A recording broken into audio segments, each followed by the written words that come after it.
नाल्को के बारे में, यानी कि नेशनल एल्युमिनियम लिमिटेड कंपनी के बारे में।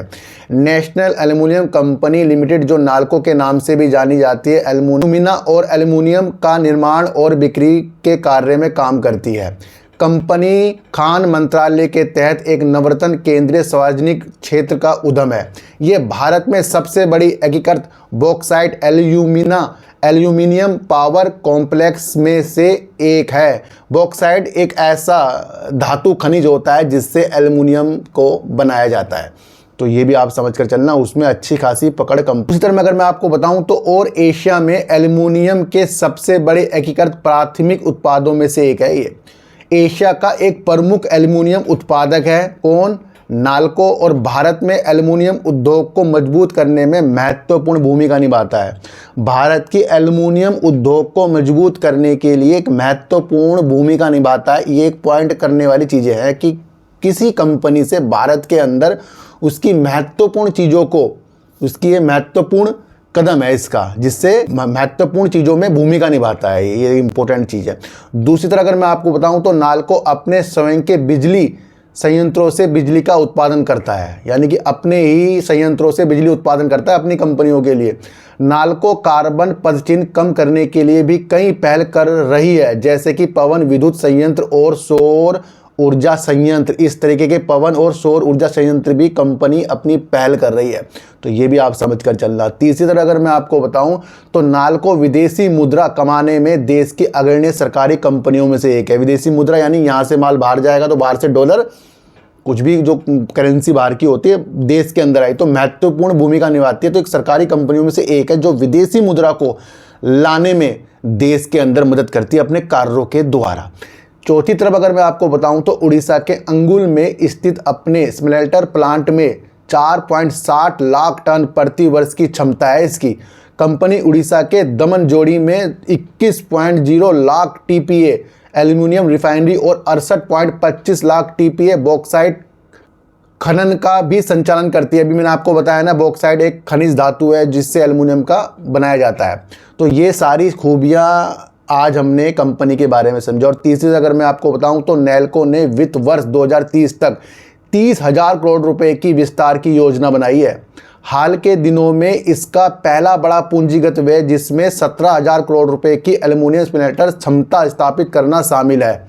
खदान विस्तार परियोजना के अलावा और डाउन स्ट्रीम उत्पादों में प्रवेश भी शामिल है। तो कंपनी की वित्त वर्ष 2030 के अंदर 30,000 करोड़ रुपए की व्यय करने की अपने काम के प्रति, तो ये बहुत बड़ी इसकी एक क्षमता ये अपनी बनाने के लिए तैयार हो रही है।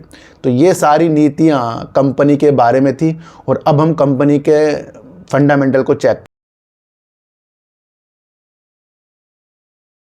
करेंगे। तो सर कंपनी का अगर हम मार्केट कैप चेक करें तो 29,344 करोड़ का मार्केट कैप। और अगर मार्केट कैप के हिसाब से कंपनी को देखें तो दूसरे नंबर पर कंपनी आती है और पहले नंबर पर आती है हिंडाल्को। करंट प्राइस अगर कंपनी का हम देखें तो 160 रुपये करीब का करंट प्राइस है। हाई अगर हम देखें तो 263 रुपये करीब का और 138 रुपये करीब का कंपनी का लो है।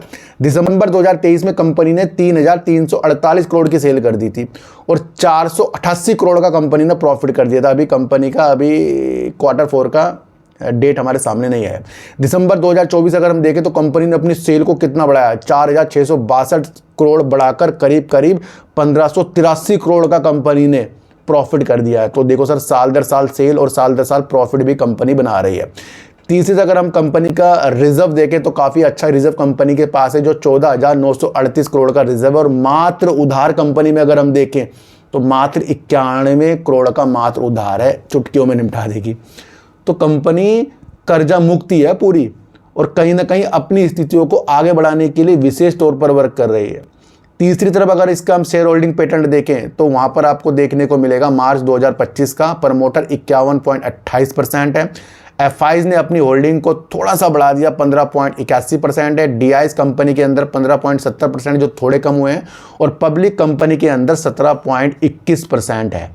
तो ये वो सारी फंडामेंटल, ये सारी न्यूज और ये सारी खूबियाँ नैल्को की तरफ है जो भारत के एल्युमिनियम के उद्योग में महत्वपूर्ण भूमिका भी निभाती है और अपने प्लांट के लिए अपने स्वयं की बिजली संयंत्र भी वर्क करती है और पवन और सौर ऊर्जा के ऊपर भी कंपनी पहल कर रही है और विदेशी मुद्रा लाने के लिए भी कंपनी वर्क करती है और 30,000 करोड़ वर्ष 2023 में खर्च करने की अपने काम के लिए भी चीज़ों के साथ है।